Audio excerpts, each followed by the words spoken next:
I think there's a lot, to react to the way the media covers debates as winning and losing, as opposed to information gaining or gathering or knowledge being imparted. That nobody wins, right? I mean, in some debates, this is not even a real debate. A real debate is position A versus position B around a particular proposition that they both agree on, and that's it. Not a bunch of issues, not all of the national issues. That's not even possible.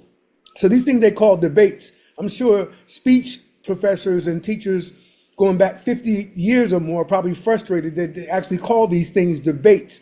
There's something else other than debates, because you could see the formats change based on the rules. There's no universal debate format that's used. Like when people meet in meetings, they typically use one set of rules, Robert's Rules of Order, right? Or none. And when it comes to debating, there's no rules. It's whatever the proposition might be. Universities have one kind of competition, but what we saw was pretty much a TV event, a media event. The media sets up this false situation and then tells us it's important. And nobody can remember when the last time a presidential debate changed their vote. All we get is media narratives and impressions, like when Reagan says to Mr. Green when he's debating in 1980, he says, "I paid for this microphone, damn it." And that was a key moment.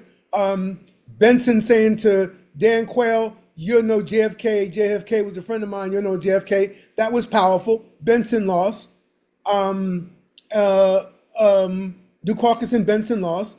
You might have another moment like, which I think this is very similar to last night, where in 1960 you had JFK versus Nixon in the first ever televised debate. And those who listened to it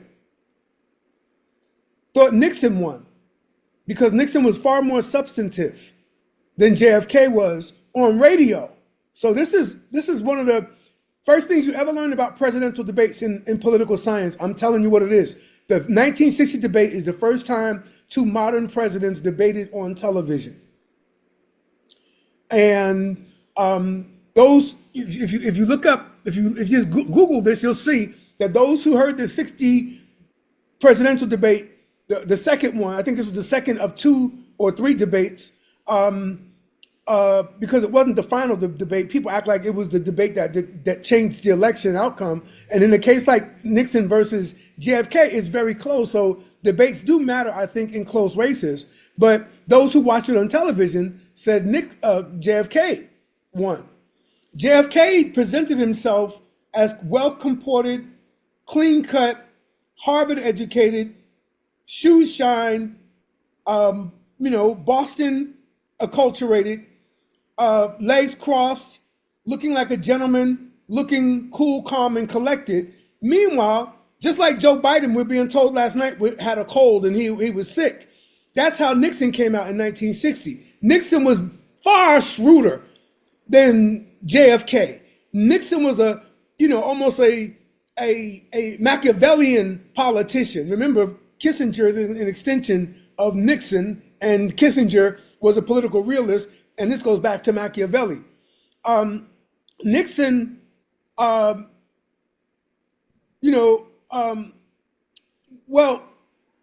King preferred Nixon over JFK because of JFK's Harvard background, even though he was Irish and the Irish came from the bottom. King respected Nixon's grind more than JFK's. And it was only when JFK called down to Robert Kennedy, called down to Coretta King and talked to her, and then they fed it to the media, that black folk came out behind Kennedy. But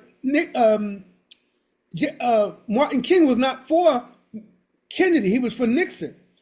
Those who watched it said Kennedy won. And this is about the logic and the intelligence of the public. When Nixon came out, he was sick, he had sweat over his brow, and eyebrows and over his mustache. There was an on-air sign on that Nixon was looking at the whole time, so he looked shady. He kept looking up at the light instead of focusing on the camera, so that made him look kind of unstable. So those who saw it said Kennedy won. Those who heard it said Nixon won. And that's what I see happening this morning. Those who watched last night thought Trump won because Trump didn't make any major moments of embarrassment. He got through it like a D student who gets through a speech, and you're just glad the D student didn't blow up the whole class with a speech that would blow up the whole class. But he still is a D student. That's Donald Trump. He's a D student last night who got away with being a D student because the other student he was debating was too incoherent, sick, and admittedly out of it to debate this man head to head. Biden obviously seemed way better today, way more energetic today. Now, they're going to say he was on drugs. Well, they said that when he did the great job with the State of the Union. But of course, after last night, they're saying, he's Sleepy Joe. Trump was going to have a narrative no matter what. Trump even prepared a narrative that he will probably lose on purpose so he could use that to his advantage.